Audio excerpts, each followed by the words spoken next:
আসসালামু আলাইকুম রহমতুল্লাহ, সবাইকে শুভেচ্ছা স্বাগত। আজকে আমরা বিজ্ঞানের একটি মজার টপিক নিয়ে আলোচনা করব। আসলে যখন আমরা কোনো পাঠকে সহজ সুন্দরভাবে মজার ছলে পড়ব, তখন আসলে সেই পাঠটা আমাদের জন্য বেশি দীর্ঘস্থায়ী হবে এবং আমাদের শেখার প্রতি আগ্রহ জন্মাবে।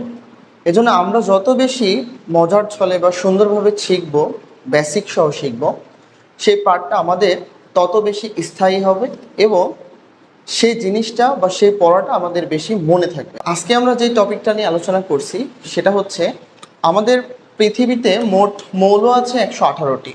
পৃথিবীতে যত পদার্থ রয়েছে, যা কিছু আছে, সব কিছু 118টি মৌল নিয়ে আমাদের তৈরি হয়। তো এখানে আমরা যে প্রকৃতিতে আসলে আমাদের মোট মৌলের সংখ্যা রয়েছে, প্রকৃতিতে মোট মৌলের সংখ্যা রয়েছে 118টি।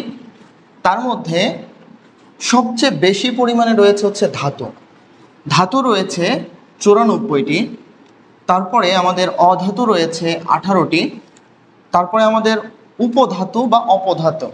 এই উপধাতু বা অপধাতু কি? যারা অনেক সময় ধাতুর মতো আচরণ করে, যারা অনেক সময় অধাতুর মতো আচরণ করে। এরকম উপধাতু বা অপধাতু রয়েছে মাত্র 6টি। আমাদের টোটাল মিলিয়ে মৌল রয়েছে মোট 118টি। আমাদের মাঝে মাঝে উপধাতু থেকে প্রশ্ন আসে, নিচের কোনটি উপধাতু? বিভিন্ন বোর্ড পরীক্ষাতে বা বিভিন্ন চাকরি বা বিভিন্ন পরীক্ষাতেই দেখা যাচ্ছে কি যে এখান থেকে প্রশ্ন আসে। তো সেটার জন্য আমরা একটা মজার ছন্দ নিয়েছি। সেটা হচ্ছে কি যে, জি স্যার আসেন, সাবধানে টুলে বসেন। এখানে জিতে হচ্ছে জার্মেনিয়াম, সারতে হচ্ছে সিলিকন, আসেনতে হচ্ছে আর্সেনিক, সাবধানেতে হচ্ছে আমাদের এসবি বা স্টিবিয়াম, তারপরে আমাদের টুলেতে হচ্ছে টেলুরিয়াম, বসেনতে হচ্ছে আমাদের বোরন। এছাড়াও আরেকটা মৌল রয়েছে যেটি অনেক সময় উপধাতুর মতো আচরণ করে। এটা আসলে আমাদের অনেক সময় আচরণ করে, তো সেক্ষেত্রে সেটা হলো বিসমাথ।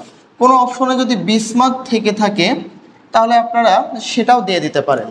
আরেকটি বিষয় যে আমরা মোটামুটি এটা জানি যে আমাদের যে মৌল রয়েছে তার মধ্যে মানুষের শরীরে রয়েছে, মানুষের শরীরে রয়েছে 26টি মৌল। 26টি মৌল। আর এই 118টি মৌলের মধ্যে প্রকৃতিতে আবিষ্কৃত হয়েছে, প্রকৃতিতে আবিষ্কৃত প্রকৃতিতে রয়েছে আবিষ্কৃত রয়েছে আমাদের 98টি।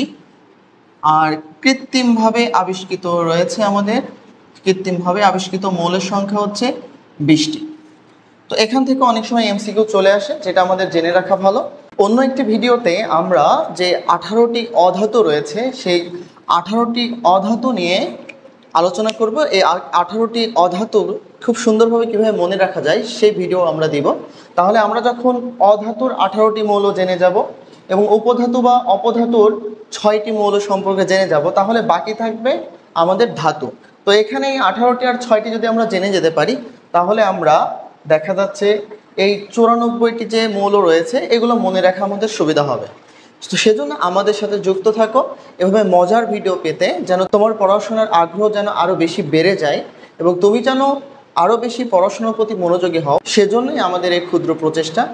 এই ভিডিওটা তুমি তোমার বন্ধুবান্ধবদের সাথে শেয়ার করো, তাদেরকে জানতে সহযোগিতা করো এবং আমাদের ফেসবুক পেজ ও ইউটিউব চ্যানেলে সবাই সাবস্ক্রাইব ও ফলো দিয়ে রাখো, যেন এমন ভালো ভালো কিছু মজার মজার ভিডিও পেয়ে তোমাদের শেখার যেই পথ, শেখার যে অগ্রগতি, সেটা যেন আরও বেড়ে যায়।